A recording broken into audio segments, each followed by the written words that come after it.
और वो एक तपस्वी, वो एक साधु, और उनका नाम था जरभरत। श्रीमद् भागवत महापुराण के अंदर ये प्रसंग आता है। जरभरत को पकड़ ले आया राजा रहुगण का पालकी ढोने के लिए। जो जरभरत ऐसी अपने भीतर स्थित प्रज्ञता को प्राप्त हो गए थे कि बाहर संसार के लिए तो वो मुर्दे के समान थे, जड़ के समान थे, लेकिन भीतर अपने चेतन स्वरूप में उनकी अवस्थिति हो चुकी थी। इसलिए बाहर जब वो कदम रखते थे ना, इतनी सावधानी से रखते थे कि एक चींटी भी ना मर जाए। अब पालकी में जब उसको जोत दिया गया पालकी ढोने के लिए, 3 कहार तो ठीक ढंग से ही चल रहा था। कहार का तो काम है कि पालकी को ढोना। अब ये जो नया नया आदमी जिसका नाम जरभरत है, ये है साधु और तपस्वी। इसको पकड़ करके लाया गया है राजा का पालकी ढोने के लिए, उसको जोत दिया गया है। जब चलने लगा तो कोई चींटी पैर के नीचे ना आ जाए, दब ना जाए, वो मर ना जाए, उसको बचाने के लिए जरभरत बीच बीच में उचक जाता। कभी पैर इधर रखता, कभी पैर उधर रख देता, तो पालकी हिलने डुलने लगती। तो भीतर जो राजा बैठे हुए थे, राजा रघुगण, वो चिल्लाया, कहा कि अरे पालकी ठीक ढंग से ले चलो, ये तो हिल डुल रहा है, कैसे तुम लोग पालकी को रखे हुए कंधे पर। 3 कहार ने कहा कि राजन, ये जो नया नया हट्ठा कट्ठा अभी आया है, यही ऐसा कर रहा है, हम लोग तो ठीक ढंग से ही ढो रहे हैं। राजा के सावधान करने पर भी अब जो जिनका स्वभाव है, जीवों पर दया करना संत का स्वभाव है। दया बिनु संत कसाई,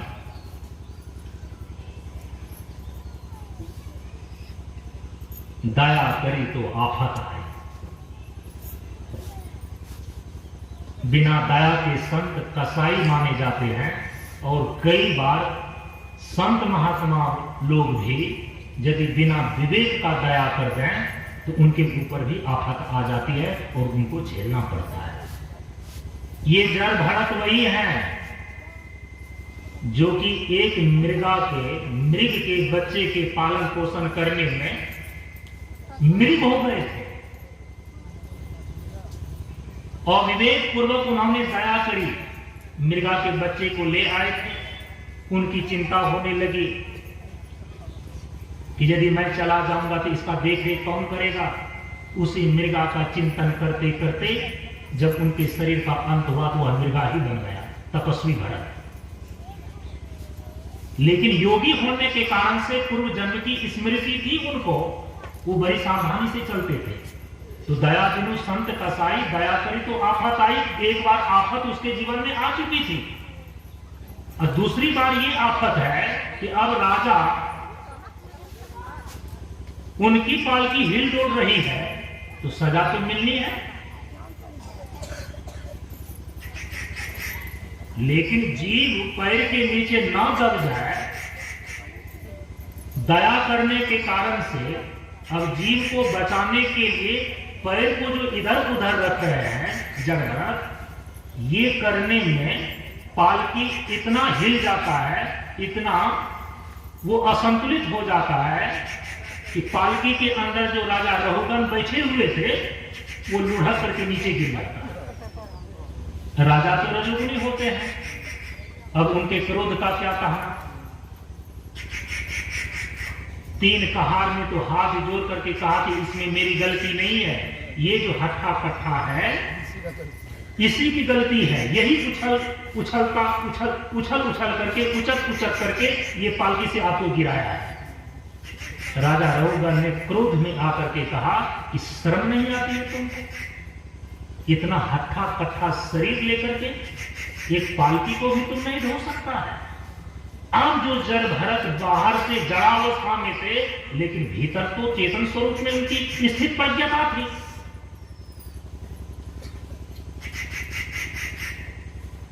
राजा रहुगण के सामने अब अपना जड़त्व तोड़ते हैं और एक तत्वदर्शी महापुरुष की तरह उपदेश देना आरंभ करते हैं।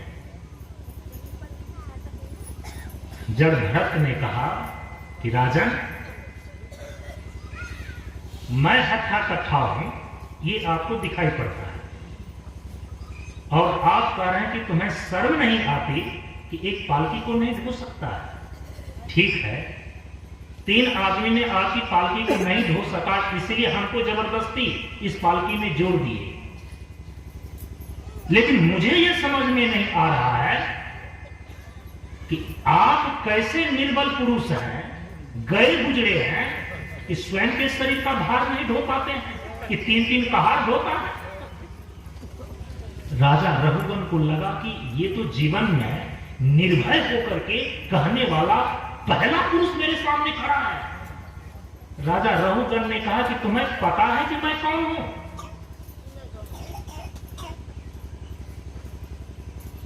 जब भरत ने कहा कि मुझे इस चीज से कोई फर्क नहीं पड़ता है कि तुम कौन हो, लेकिन इतना पता है कि मैं कौन हूं,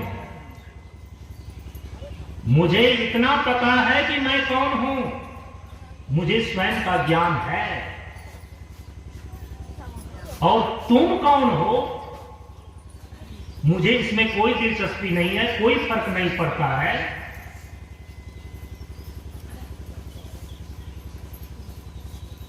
राजा रघुगण तो अपने प्रभाव से डराना चाह रहे थे कि मैं राजा हूं, मैं तुम्हें मृत्यु दंड दे सकता हूं।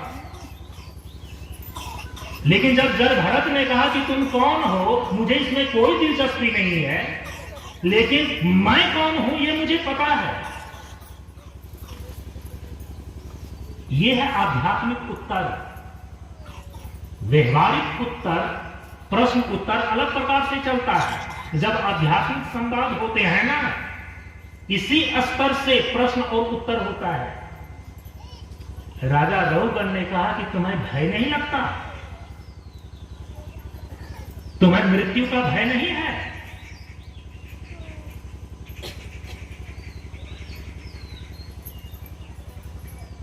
जब भरत ने कहा है कि मृत्यु का भय उसे लगता है जो स्वयं को शरीर मानता है, जैसे तुम। मृत्यु का भय उसे है जिसे अमृत का बोध नहीं है, जैसे तुम। घबरा गया राजा रघुगण, घबरा गया। तब उनको लगा कि ये कोई साधारण पुरुष नहीं है, ये तो निर्भय है। उसी समय तब जब भरत ने फटकार लगाई राजा रघुगण को, यदि तुम्हारी इतनी ही जिज्ञासा है कि तुम कौन हो, यह भी मैं बता देता हूं, और तुम कहां जा रहे हो यह भी बता देता हूं। तुम राजा रघुगण अभी वही हो जो कि पूर्व जन्म में मैंने तुम्हें मृगा के रूप में पाल पोस करके बड़ा किया, और उसी दया के कारण से मैं मृग बन गया था और तुम राजा बने हो। लेकिन तुम्हें पूर्व जन्म की स्मृति नहीं है, और मैं जानता हूं कि इस हिमालय में तुम जो सिद्ध योगी के रूप में कपिल मुनि का आश्रम है, वहां तुम आत्मज्ञान प्राप्त करने के लिए जा रहे हो, और आत्मज्ञान प्राप्त करने के लिए तत्वदर्शी महापुरुष के पास जाने का यही तरीका है। राजा का अभिमान लेकर के तुम जा रहे हो आत्मज्ञान प्राप्त करने के लिए, और तुम्हें आत्मज्ञान प्राप्त होगा। अरे गुरु दर्शन को जाइए तज ममता अभिमान, ज्यों ज्यों पग आगे बढ़े कोटिन यज्ञ समान। फटकार लगाई दर भरत ने। आत्मज्ञान को प्राप्त करने के लिए, तत्व ज्ञान प्राप्त करने के लिए तत्वदर्शी महापुरुष के पास जा रहे हो, और पालकी में बैठकर। श्रीमद् भागवत महापुराण में स्पष्ट लिखा जब भरत की वाणी को उन्होंने फटकार लगाई और राजा रघुगण को 2 टुक में कहा, याद रखना, तुम चाहे संसार में जितने भी धार्मिक कृत्य कर लो, उससे तुम्हें पुण्य का अर्जन हो सकता है, और उस पुण्य के अर्जन के परिणाम से तुम स्वर्ग को प्राप्त कर सकते हो। लेकिन जिस आत्मज्ञान के द्वारा स्वर्ग से भी ऊपर की वस्तु मोक्ष प्राप्त होती है। उस मोक्ष को प्राप्त करने के लिए जिन महापुरुषों के शरण में जाना पड़ता है, जब तक उसकी चरण धूलि में लोटपुट तुम नहीं कर लेते हो, वह ज्ञान तुम्हें प्राप्त नहीं होगा। धार्मिक कृत्य से पुण्य की प्राप्ति होती है और पुण्य के बहुलता से स्वर्ग जा सकते हैं। लेकिन जब तक तुम सत्पुरुषों के चरण धूलि में अपने आप को लोटपोट करके पवित्र ना कर लो, तुम्हारा अंतःकरण शुद्ध ना हो जाए, तब तक आत्मज्ञान उतरने वाला नहीं है। जानते हैं, उसी समय राजा रघुगण ने पालकी को छोड़ा, सारे पहाड़ को लौटाया और पैदल गया और उन्हें आत्मज्ञान प्राप्त हो गया, आध्यात्मिक उपदेश प्राप्त हुआ। इसलिए भगवान श्री कृष्ण ने कहा कि यदि तुम ऐसे आध्यात्मिक संत सदगुरु के शरण में जाते हो तो तुम्हारी भी पात्रता होनी चाहिए। परिपातेन परिप्रश्नेन सेवया, ये शिष्य के लक्षण है। गुरु नाम है ज्ञान का, शिष्य सीख ले सोई, ज्ञान मर्याद जाने बिना गुरु शिष्य ना कोई। इसीलिए शिष्य के अंदर जितनी पात्रता होती है, गुरु की कृपा से उतना ही ज्ञान उतरता है, और जितना ज्ञान आपके अंदर आता है उतना ही आप अपने बंधन को काट पाते हैं।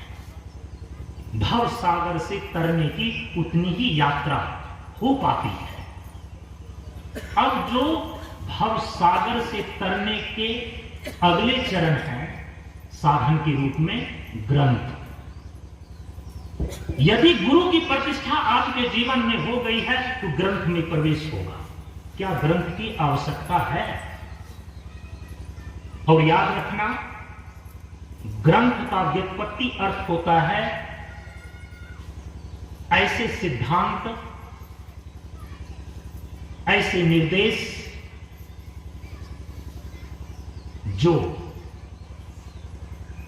ग्रंथी का भेदन करने में समर्थ हो, उसको बोलते हैं ग्रंथ। जड़ चेतन की ग्रंथि पड़ी गई, यद्यपि मृषा छूटत कछि नहीं। क्या केवल गुरु से काम नहीं चल सकते हैं? क्या ग्रंथ का होना आवश्यक है? हां, गुरु यदि श्रोत्रिय ब्रह्मनिष्ठ है, ज्ञानी तत्वदर्शी है, आपको अलग से ग्रंथ पढ़ने की भी आवश्यकता नहीं पड़ेगी, क्योंकि ग्रंथ की सारी बातें जो ग्रंथों में लिखी हुई है, शास्त्रों में लिखी हुई है, वही आपको श्रोत्रिय ब्रह्मनिष्ठ सदगुरु के मुखार बिंदु से जो उपदेश होते हैं उसमें सुनाई पड़ेंगे। लेकिन यदि एक गुरु को 1000 शिष्य है, 1 लाख शिष्य है, क्या हमेशा उनका सानिध्य प्राप्त, साक्षात सानिध्य प्राप्त होना संभव है? क्या हमेशा आप उसके आश्रम में रह सकते हैं? क्या हमेशा आप उनके साथ में रह सकते हैं? नहीं।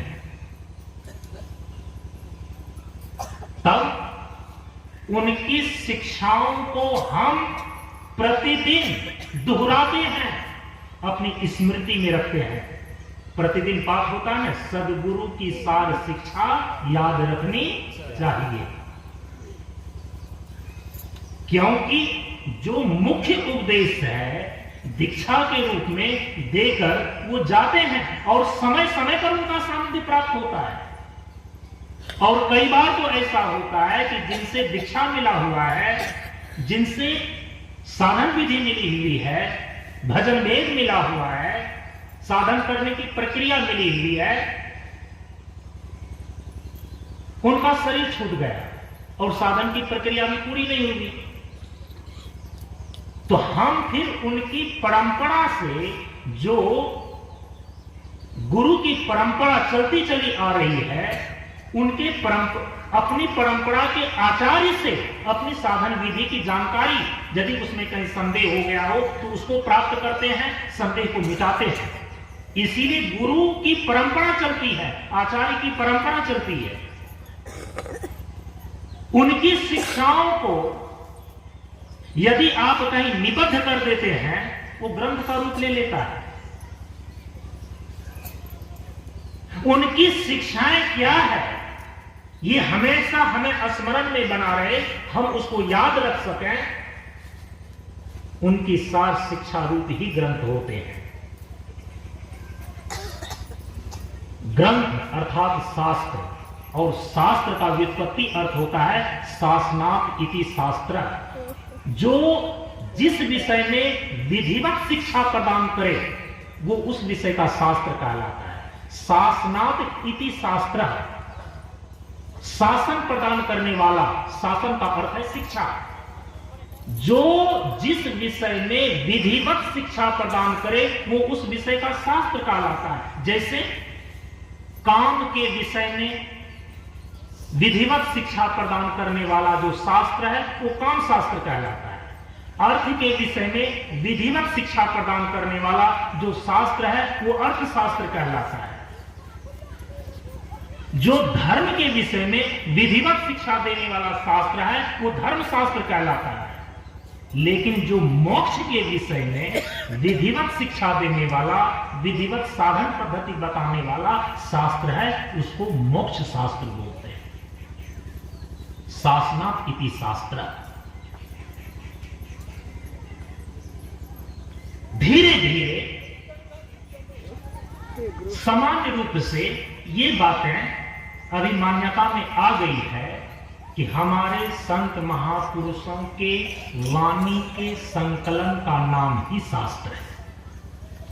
सामान्य ढंग से यही मान्यताएं बनी हुई है, अभी प्रतिष्ठित है कि संत वाणी के संकलन का नाम ही शास्त्र है। संत वाणी के संकलन का नाम ही ग्रंथ है। ये भी ठीक है, यह भी है, लेकिन यही है सनातन धर्म की परंपरा में ऐसा नहीं है। जब ग्रंथ बोलते हैं ना, हमारे यहां पर भारतवर्ष में शास्त्र और ग्रंथ की परंपरा कोई एक निश्चित समय या काल विशेष से आरंभ नहीं मानी गई है। सभी शास्त्रों की जननी और सभी शास्त्रों का मूल जो श्रुति है और वेद है, सनातन धर्म की परंपरा में मान्य आचार्यों के द्वारा ये प्रतिष्ठित मान्यता है। कर्म मीमांसा दर्शन में सूत्र ही आता है कि जो वेद है ये अपौरुषेय है।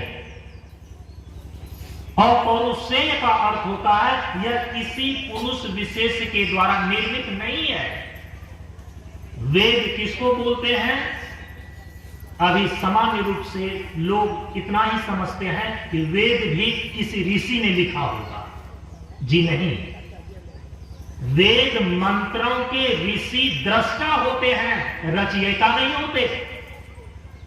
मंत्र द्रष्टारः ऋषि, न कि मंत्र कर्तारः ऋषि।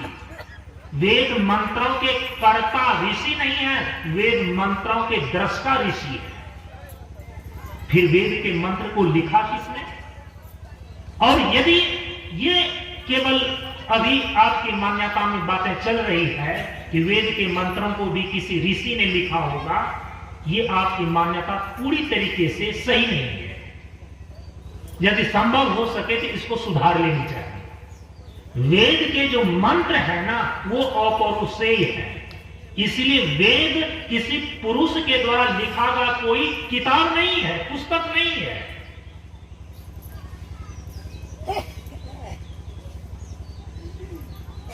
कुछ हिंदी के साहित्य हैं, कुछ विज्ञान के साहित्य हैं, वो पुस्तक के रूप में है। लेकिन जब ग्रंथ बोलते हैं तो किसी न किसी आध्यात्मिक शास्त्र का बोध होता है। हाँ, जो अध्यात्म के तत्वों का दर्शन जिन महापुरुषों ने प्राप्त कर लिया है, तत्वदर्शी महापुरुष भी उस तत्व के स्वरूप का अपनी वाणी के द्वारा निर्वचन करते हैं। ऋषि लोगों के द्वारा ऋषिकृत भी कई ग्रंथ हैं, लेकिन उनकी श्रेणी अलग है। हम उनको स्मृति बोलते हैं, हम उसको पुराण बोलते हैं, हम उनको इतिहास बोलते हैं। उनका नाम वेद नहीं है। वेद ऋषिकृत नहीं है। ऋषियों के द्वारा जो निर्माण किए गए ग्रंथ हैं उनको स्मृति बोलते हैं, उनको पुराण बोलते हैं।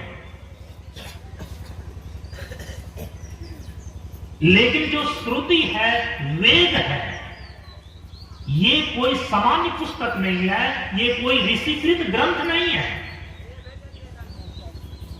संपूर्ण सृष्टि और संपूर्ण जीवन का जो शाश्वत संविधान है, जो कभी बदलता नहीं, हर कल्प में एक समान रहता है, उस शाश्वत सिद्धांत, शाश्वत संविधान का नाम है वेद। भगवान वेदव्यास ने उनको लिपिबद्ध केवल किया है, उन्होंने लिखा नहीं है। कई लोग कहते हैं भगवान वेदव्यास ने ही वेद लिखा है। उन्होंने वेद लिखा है, इसका मतलब है कि उसने रचना नहीं की है मंत्रों का। वो लिपिकार हैं, उन्होंने लिपिबद्ध किया है। जैसे कि अभी मैं प्रवचन बोल रहा हूं और कोई कागज कलम पर लिखते चला जाए तो वो लिपिकार माने जाएंगे, मूल लेखक नहीं माना जाएगा। जो लिख रहे हैं उनकी मौलिक रचना नहीं मानी जाएगी। वो वचन तो चूंकि मैं बोल रहा हूं, वो वचन तो मौलिक रूप से मेरे माने जाएंगे। भगवान वेदव्यास ने जो शाश्वत सिद्धांत और संविधान के रूप में श्रुति की परंपरा से गुरु शिष्य के बीच चलती चली आ रही थी, उनको उसने लिपिबद्ध किया, ग्रंथ का रूप दे दिया। और वेद के हो गए 3 कांड। भगवान वेदव्यास ने उनको सुसज्जित किया, वेद के मंत्रों को 3 कांड के अंदर उसको ग्रथित किया, सुसज्जित किया। कर्म कांड, उपासना कांड और ज्ञान कांड। कर्म कांड, उपासना कांड और ज्ञान कांड। ज्ञान कांड को ही उपनिषद बोलते हैं। उपासना कांड के अंदर सभी प्रकार के साधन, सभी प्रकार की साधना, सभी प्रकार की उपासना और सभी प्रकार के योग और भक्ति की शिक्षा का वर्णन वेद के उपासना कांड के अंदर किया गया है। कभी भी आपको मौका मिले तो मूल वेद को पढ़ करके देखिए। कर्म कांड के अंदर केवल यज्ञ याग ही नहीं है, यज्ञ याग की प्रधानता है उसमें। लेकिन ये आप ध्यान में रखना कि आपके जीवन में एक दिन में ही तो मोक्ष प्राप्त नहीं हो जाएगा, एक दिन में ही तो उपासना पूरी नहीं हो जाएगी, एक दिन में ही तो परमात्मा का ज्ञान कोई भी नहीं करा सकता। उसका प्रोसेस है। एक बीज को भी वृक्ष बनने में महीनों लग जाते हैं, सालों लग जाते हैं। एक जीव जो अज्ञान में अनादिकाल से भटकता हुआ आ रहा है, यदि सद्गुरु के शरण में वो चला भी गया तो उनको ब्रह्म भाव में आने में कुछ तो समय लगेगा। साधना और उपासना करने में एक दिन में बातें नहीं बनती है। फिर उनको शुरू से ही सारी चीजें व्यवस्थित करनी पड़ेगी कि तुम्हारा कर्तव्य क्या है, तुम्हारा धर्म क्या है। तो कर्म कांड आपको आपके कर्तव्य के विषय में शिक्षा देता है। पति पत्नी का क्या कर्तव्य है, पिता पुत्र का क्या कर्तव्य है, गृहस्थ का क्या कर्तव्य है, ब्राह्मण का क्या कर्तव्य है, वानप्रस्थ का क्या कर्तव्य है, संन्यास का क्या कर्तव्य है। यह धर्म और अधर्म की शिक्षा कौन देता है? वेद का कर्म कांड। जितने भी धर्म और अधर्म का निर्णय जो कोई भी कर रहे हैं, उनका मूल स्रोत कहां है? वेद का कर्म कांड। लेकिन कर्म कांड में यज्ञ याग कि बहुलता होने के कारण से जो कर्म के सिद्धांत और कर्तव्य का निर्णय उसमें किया गया है, वो सारी बातें छिप जाती हैं और यज्ञ याग को सामने ला करके व्यक्ति ने उसको उपेक्षित कर दिया, निंदा कर दिया। आपके सारे कर्तव्यों की शिक्षा, उसका जो मूल स्रोत है वो वेद के कर्मकांड है। परमात्मा जब सृष्टि करते हैं, इस सृष्टि में जो जीव का कर्तव्य होएगा, जो विभिन्न प्रकार के शरीरधारी हैं, उनका जो कर्तव्य होएगा, उनका वो संविधान, वो नियम निश्चित करते हैं, उसी का वर्णन किया गया है कर्मकांड में। आप जो साधना करते हैं, जितने भी प्रकार की साधनाएं हैं, जितने भी प्रकार की उपासनाएं हैं, और जब उपासना बोलते हैं तो उपासना के अंदर दो चीजें आ जाती है, योग और भक्ति। उपासना एक पारिभाषिक शब्द है। यह जीव जिस साधना विधि के द्वारा अपने भीतर दिव्यता का आधान करते हुए अपनी परम अवस्था को उपलब्ध होता है, उसको बोलते हैं उपासना। जीव जिस विधि से ईश्वर की ओर जाता है, ईश्वर भाव को प्राप्त करता है, वेद में उसको कहा जाता है उपासना। तो उपासना कांड के अंदर भक्ति और योग सभी प्रकार की साधनाओं का वर्णन है। इसीलिए पूरी दुनिया में जहां कहीं भी योग के विषय में, भक्ति के विषय में, साधना के विषय में, उपासना के विषय में बातें बताई जा रही है, यदि उनका मूल सोर्स आप देखें, उनका मूल स्रोत यदि आप देखें, वो तो वेद के उपासना कांड है। हाँ, हमारे ऋषियों ने कृपा करके वेद में जो भक्ति का, योग का, साधना और उपासना का निर्देश किया गया है, वर्णन किया गया है, उसको अलग अलग रूप से प्रतिपादन किया है और जन सामान्य के लिए सुलभ किया है। लेकिन यदि आप उसका मूल स्रोत देखना चाहेंगे, आधार बिंदु देखना चाहेंगे कि सारी उपासनाओं का, सारी साधनाओं का मूल स्रोत क्या है, वेद की उपासना कांड ही है। वहीं से मूल शिक्षाएं आती है योग और भक्ति की। और इसके बाद जो अंतिम में ज्ञान कांड है, उपनिषद। ईश्वर का स्वरूप क्या है, जीव का स्वरूप क्या है, आत्मज्ञान की सारी शिक्षाएं, ब्रह्म और आत्मा की अप्रोक्षता, साधना विधि, उनका उपदेश उपनिषद में वर्णित है। इसीलिए जिस किसी भी भाषा में जिन किन्हीं के द्वारा ब्रह्म और आत्मा के स्वरूप की शिक्षा दी जाती है, वर्णन किया जाता है, यदि आप उनका मूल स्रोत देखेंगे, उनकी मूल भित्ति का यदि आप खोज करेंगे, तो पता चलेगा वो वेद के ज्ञान कांड उपनिषद है। इसलिए ग्रंथ का जो मौलिक स्वरूप है, चारों वेद,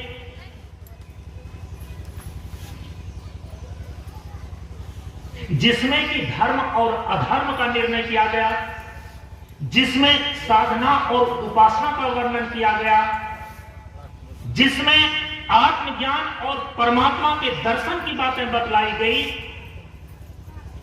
यदि यह मूल ग्रंथ ही आपके जीवन पथ से विलुप्त हो जाए, मूल ग्रंथ ही यदि लुप्त हो जाए, आप समझते हैं क्या अनहोनी हो सकती है।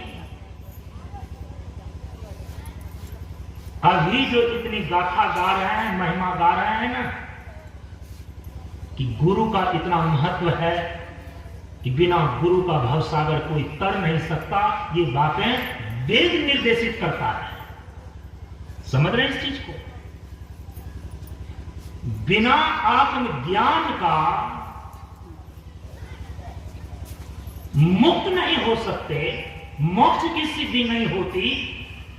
इसका सबसे पहले निर्देश कौन देता है? उपनिषद, वेद। इसलिए प्रेमियों, संसार से तरने के उपाय में प्रमुख साधन के अंतर्गत गुरु के बाद ग्रंथ को रखा गया, जबकि ग्रंथ जो है वो सबसे पहले इस सृष्टि के आरंभ से ही होते हैं, लेकिन चूंकि उसका परिज्ञान हमें गुरु देते हैं। गोविंद वो तो सर्वप्रथम है, सर्वव्यापी होने के कारण चूंकि इसको कोई देख नहीं पाता है, ग्रंथ ये दूसरे नंबर पर आते हैं। लेकिन इस दोनों का परिज्ञान चूंकि गुरु के द्वारा होता है, इसलिए गुरु को हम पहले स्थान पर रखते हैं।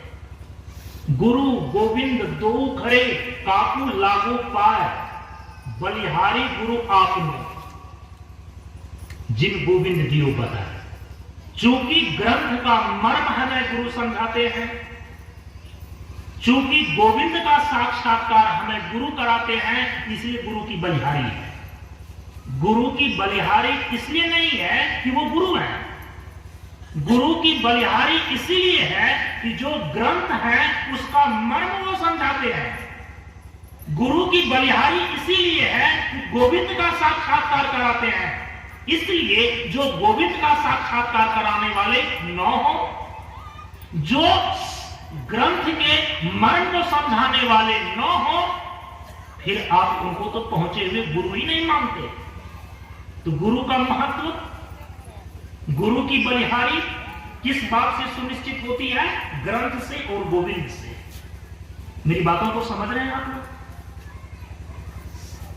नहीं तो साधारण पुरुष हो जाते हैं, लेकिन साधारण पुरुष नहीं बल्कि महापुरुष है, महापुरुष ही नहीं बल्कि संत सदगुरु है, ब्रह्मनिष्ठ सदगुरु है।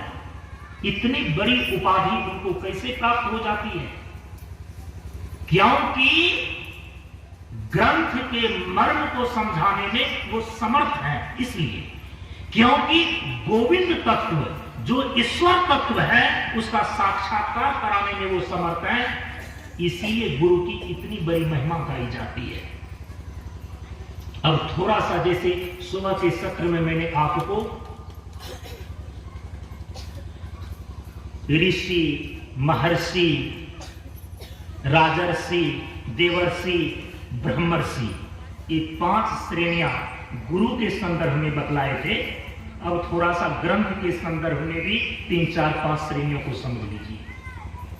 सभी ग्रंथों का जो मूल है, प्रथम स्थान पर आता है वेद। गोस्वामी तुलसीदास जी महाराज कहते हैं श्रुति चारी।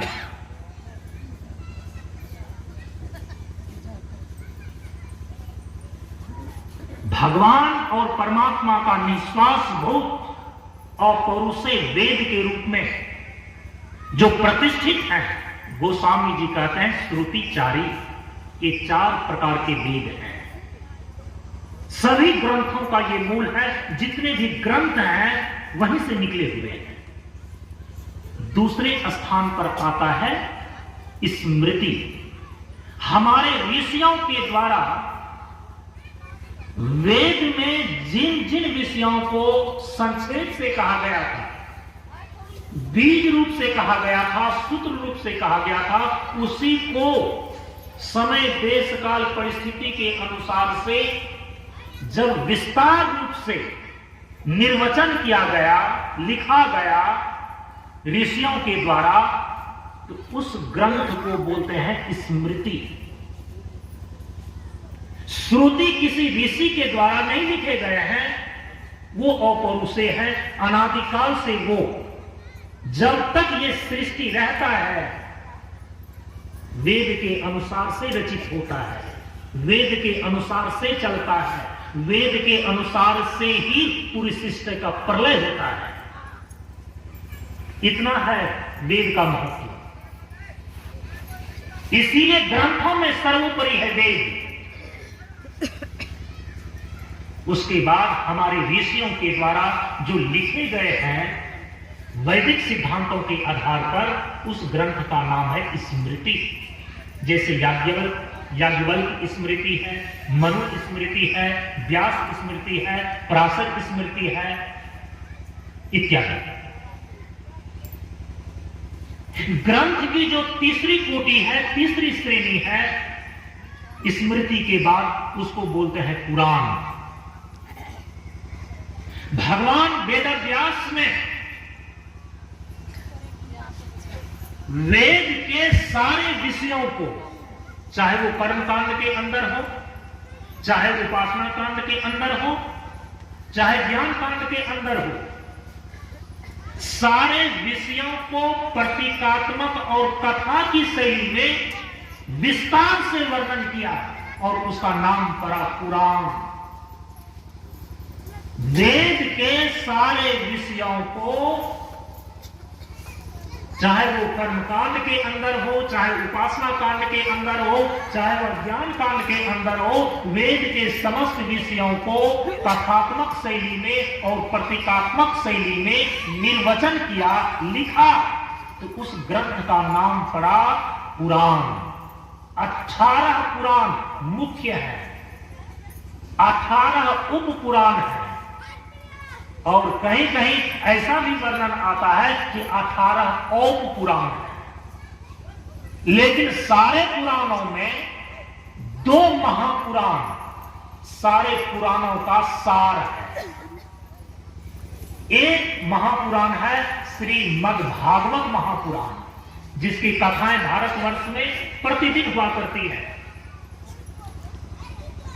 और जो दूसरा महापुराण है उसका नाम है श्रीमद् देवी भागवत महापुराण। एक में भगवान की अचिंत्य शक्ति भगवती के स्वरूप का वर्णन किया गया है श्रीमद् देवी भागवत महापुराण के अंदर, और भगवान के स्वरूप, नाम, गुण, लीला और धाम का आद्योपांत जो वर्णन किया गया है जिस पुराण के अंदर, उसका नाम है श्रीमद् भागवत महापुराण। तो सारे पुराणों का सार भगवान वेदव्यास ने 2 महापुराण के अंदर कर दिया, श्रीमद् भागवत महापुराण, श्रीमद् देवी भागवत महापुराण। ये तीसरी कोटि के ग्रंथ माने जाते हैं जिसको बोलते हैं पुराण। और सारे पुराणों का आप यदि अध्ययन अध्यापन नहीं भी कर पाते हैं, उससे नहीं भी जुड़ पाते हैं, इन 2 महापुराणों का आप अनुशीलन करें। महात्माओं के द्वारा विभिन्न प्रसंगों को समझाने के लिए जो कथाएं कही जाती है, आप देखेंगे इस 2 महापुराणों के अंदर ये सभी कथाएं हैं। चाहे ध्रुव के संबंध में हो, नचिकेता के संबंध में हो, युधिष्ठिर के संबंध में हो, 2 महापुराणों के अंदर सारी कथाएं आ जाती है। ये तीसरी कोटि हो गई। चौथी जो कोटि है ग्रंथ का, उसको बोलते हैं इतिहास। सनातन धर्म में इतिहास के अंदर 2 ग्रंथ को माने जाते हैं। अभी तो इतिहास के रूप में जो पढ़ाई स्कूल कॉलेज में पढ़ाई जाती है वो भारत का इतिहास नहीं है। आप देखेंगे कि भारत के इतिहास में जो इतिहास के रूप में पढ़ाई जाती है वो बातें हैं कि इतिहास में वही चीजें हैं कि भारत को कैसे गुलाम बनाया गया है। 90% सामग्री भारत को परतंत्र रखने की, ये सारी चीजें उसमें वर्णित है। लेकिन भारत का जो गौरवशाली इतिहास है, जो भारत की सनातन संस्कृति का इतिहास है, उसको 2 ग्रंथों में आप देख सकते हैं। एक है महाभारत और दूसरा है रामायण। इसको हम बोलते हैं इतिहास कोटि के ये ग्रंथ हैं। रामायण जो वाल्मीकि रामायण है, और आध्यात्मिक दृष्टिकोण से रामचरितमानस का निरूपण गोस्वामी तुलसीदास जी महाराज ने किया। महाभारत तो भगवान वेदव्यास के द्वारा पंचम वेद के रूप में लिखा ही गया है। तो रामायण और महाभारत ये इतिहास कोटि के ग्रंथ हैं। इसके अतिरिक्त और जो है ग्रंथ की कोटियां बनाई गई है, लेकिन इस 4 को मुख्य रूप से ध्यान में रखनी चाहिए। पहला है श्रुति, ये ग्रंथ का सबसे पहली श्रेणी है, 1 नंबर में आते हैं। इसके बाद है स्मृति, ये ग्रंथ की दूसरी कोटि है, ये दूसरी श्रेणी में आती है। तीसरा है पुराण, ये तीसरी कोटि में आता है। और चौथा है इतिहास, ये चौथी कोटि में आता है। इसके अतिरिक्त दर्शन का स्थान आता है। भारतीय वाङ्मय के अंदर 3 नास्तिक दर्शन हैं और 6 आस्तिक दर्शन हैं। जब 3 नास्तिक दर्शन बोलते हैं तो 3 नास्तिक दर्शन में 3 प्रकार की विचारधारा है। चार्वाक विचारधारा, चार्वाक दर्शन, जैन विचारधारा, जैन दर्शन, बौद्ध विचारधारा, बौद्ध दर्शन, ये तीनों नास्तिक दर्शन माने गए हैं दर्शन शास्त्र के अंदर। और 6 आस्तिक दर्शन हैं, जिसमें सबसे पहला है मीमांसा दर्शन, दूसरा है वैशेषिक दर्शन, तीसरा है न्याय दर्शन, चौथा है सांख्य दर्शन, पांचवा है योग दर्शन और छठा है वेदांत दर्शन। ये 6 जो आस्तिक दर्शन हैं भारत के दर्शनों में, मीमांसा दर्शन के प्रणेता है महर्षि जैमिनी, वैशेषिक दर्शन के प्रणेता है महर्षि कणाद, न्याय दर्शन के प्रणेता है महर्षि गौतम, सांख्य दर्शन के प्रणेता है महर्षि कपिल, योग दर्शन के प्रणेता है महर्षि पतंजलि और वेदांत दर्शन के प्रणेता रचयिता है महर्षि बादरायण, जिसको भगवान वेदव्यास भी बोलते हैं। ये 6 आस्तिक दर्शन हैं। और दर्शन शास्त्र उसको कहते हैं जिसमें जीव, जगत, ईश्वर, बंधन, मोक्ष, इन 6 चीजों की विस्तार से चर्चा की गई हो। जीव का स्वरूप क्या है, ईश्वर का स्वरूप क्या है, बंधन का स्वरूप क्या है, मोक्ष का स्वरूप क्या है, इसका जो निश्चय किया गया हो, इसका विस्तार से वर्णन किया गया हो सूत्र के रूप में, उसको बोलते हैं दर्शन शास्त्र। ये कोटि है। इसके बाद ग्रंथ की एक और श्रेणी आती है जिसको बोलते हैं आगम ग्रंथ। आगम ग्रंथ में जैसे शैवागम है, बौद्धागम है, जैनागम है। एक ग्रंथ की और श्रेणी आती है जो कि 7वीं श्रेणी है, उसका नाम है निबंध ग्रंथ। लेकिन ग्रंथों में प्रथम जो 4 श्रेणियां हैं, श्रुति, स्मृति, पुराण और इतिहास, ये वो मौलिक स्रोत हैं जिसके द्वारा आप अपने जीवन में कर्तव्य और अकर्तव्य दोनों की शिक्षा प्राप्त करते हैं, योग और साधना दोनों की जानकारी प्राप्त करते हैं, ईश्वर और जीव के स्वरूप का, बंधन और मोक्ष के स्वरूप का यथार्थ ज्ञान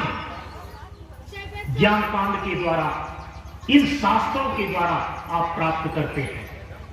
इसीलिए जो व्यक्ति ग्रंथ का आश्रय ग्रहण कर लेता है, ग्रंथ का अनुशीलन करता है, उसका जीवन कभी भी दिशाहीन नहीं होता। उन्हीं ग्रंथों के सार शिक्षा को हमारे संत महापुरुष विभिन्न भाषाओं में समय समय पर निबद्ध करके गए हैं।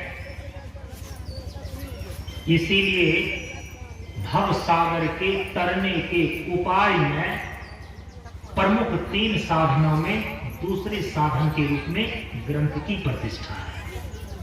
5 मिनट के लिए और अंतिम में जो है गोविंद, भव सागर से तरने के उपाय में जो तीसरा प्रमुख साधन है वो है गोविंद। गोविंद का अर्थ होता है ईश्वर।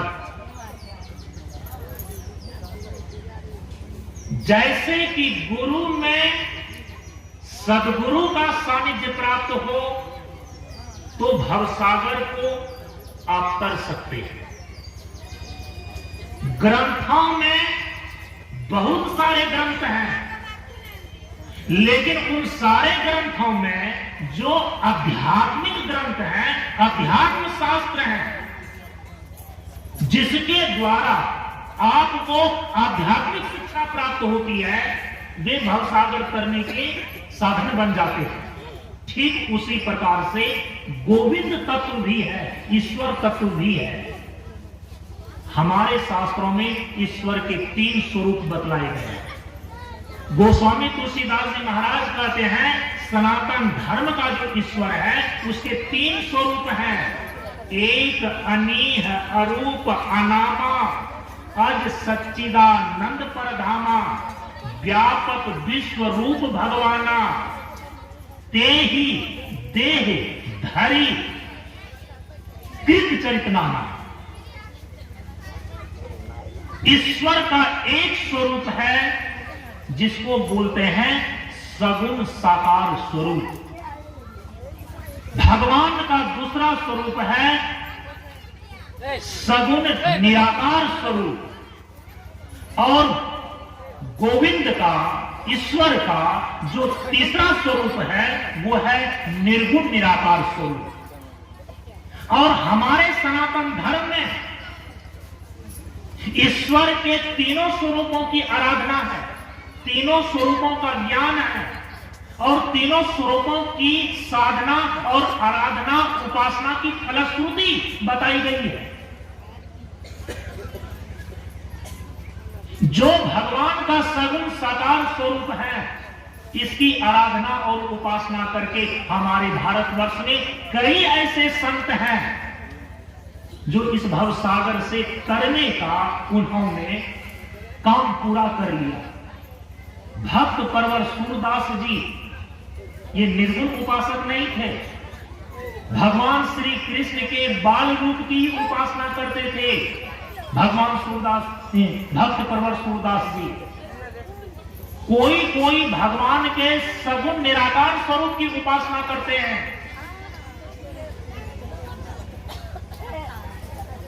जो भगवान के सगुण साकार स्वरूप की उपासना करते हैं उनकी फलश्रुति बताई गई है कि वो भगवान के जो भगवत लोक है, भगवत लोक को प्राप्त हो जाते हैं और उनको 4 प्रकार की मुक्ति प्राप्त होती है उपासना के आधार पर। सालोक्य, सामीप्य, सारूप्य और सायुज्य। हमारे शास्त्रों में इसको बोलते हैं क्रम मुक्ति। लेकिन जो भगवान के निर्गुण निराकार स्वरूप की उपासना करते हैं तो भगवान के निर्गुण निराकार स्वरूप की उपासना द्वैत भाव से नहीं होता है, याद रखना है। भगवान के सगुण साकार की उपासना द्वैत भाव से होती है। इसीलिए वे भगवत धाम को जो भगवत लोक के रूप में साकेत है, गोलोक है, वैकुंठ है इत्यादि सगुण उपासक भगवत लोक को प्राप्त होते हैं, उनकी क्रम मुक्ति होती है, वे भी भवसागर से पार माने जाते हैं। लेकिन जो भगवान के निर्गुण निराकार स्वरूप की उपासना करते हैं, जिनको भगवान के निर्गुण निराकार स्वरूप का ज्ञान हो जाता है, तो भगवान का निर्गुण निराकार स्वरूप कैसा है?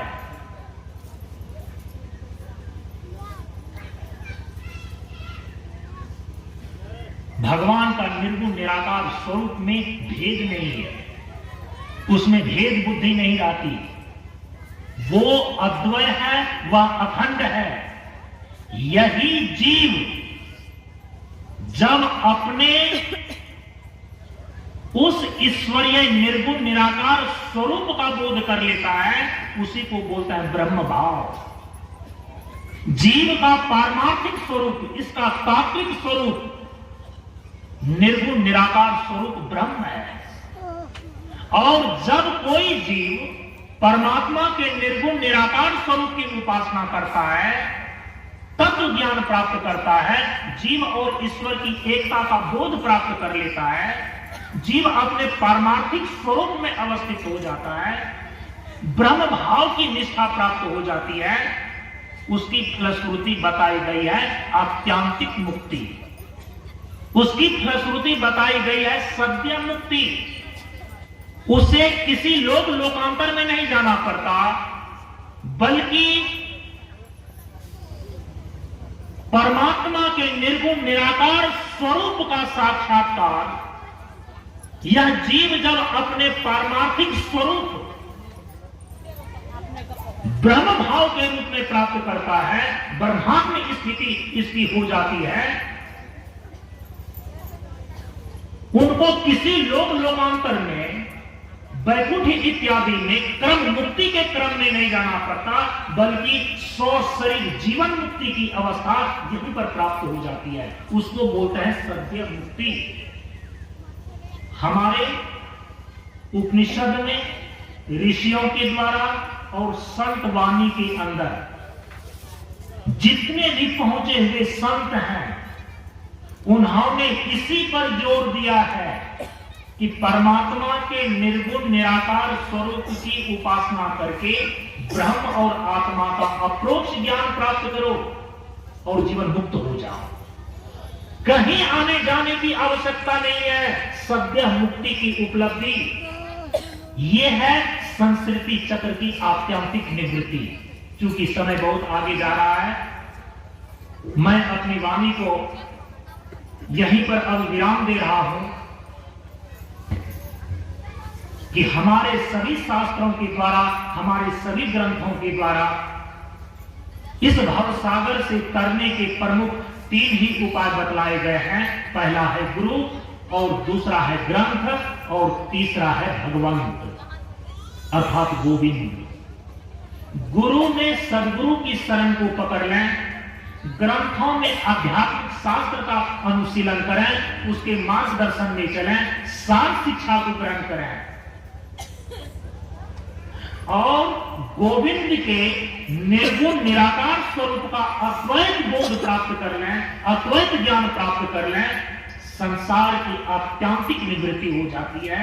बोलिए प्रेम से श्री सद्गुरु महाराज की जय। अब हम सभी लोग गुरुदेव के श्री चरणों में सत्संग की गंगा को एक साथ प्रवाहित करते हैं और आप सभी लोगों को प्रसाद का वितरण भी किया जा रहा है, वो प्राप्त होगा। सत्य संग की गंगा बहती है, गुरुदेव तुम्हारे चरणों में फल मिलता है शुभ कर्मों का, गुरुदेव तुम्हारे चरणों में सत्संग की गंगा बहती है, गुरुदेव तुम्हारे चरणों में। मैं जन्म जन्म का भरमाया, अब शरण तुम्हारे हो आया। मैं जन्म जन्म का भरमाया, अब शरण तुम्हारे हो आया। इन भोले भटके जीवों का कल्याण तुम्हारे चरणों में। सत्संग की गंगा बहती है, गुरुदेव तुम्हारे चरणों में। दुखियों का दुख मिटाते हो, तुम पार ब्रह्म कहलाते हो। दुखियों का दुख मिटाते हो, तुम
ध्यान हमारा बना रहे गुरुदेव तुम्हारे चरणों में। सत्संग की गंगा बहती है गुरुदेव तुम्हारे चरणों में। गुरुदेव तुम्हारे चरणों में, बाबा तुम्हारे चरणों में। गुरुदेव तुम्हारे चरणों में, बाबा तुम्हारे चरणों में। बस ध्यान हमारा बना रहे गुरुदेव तुम्हारे चरणों में। सत्संग में हमारा बना रहे गुरुदेव तुम्हारे चरणों में। अब गुरुदेव के आशीर्वचन को एक साथ हम सभी लोग ग्रहण करें।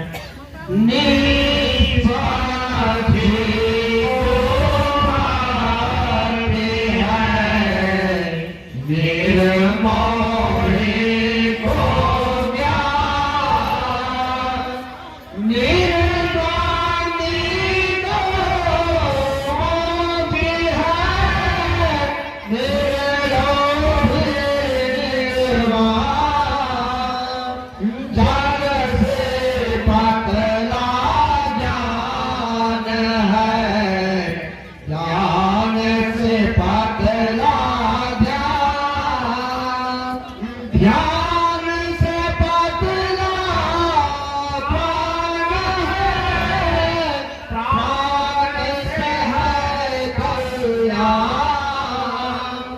जहाँ मन तागम है, जहाँ त्याग अनुराग, जहाँ लगन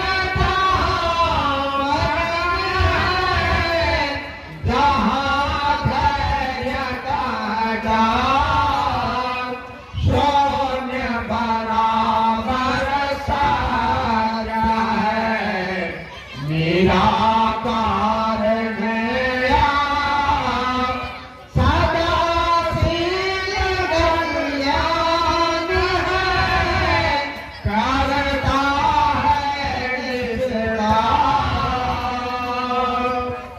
जयकार। दोनों हाथ उठा करके जयकार करें। ज्ञान का, ज्ञान का, ज्ञान का, शिक्षा का, शिक्षा का, शिक्षा का, मानवता का, मानवता का, मानवता का, जीवन का, जीवन का, जीवन का। बोलिए प्रेम से प्रशांत गुरु बाबा की, प्रशांत गुरु बाबा की, प्रशांत गुरु बाबा की।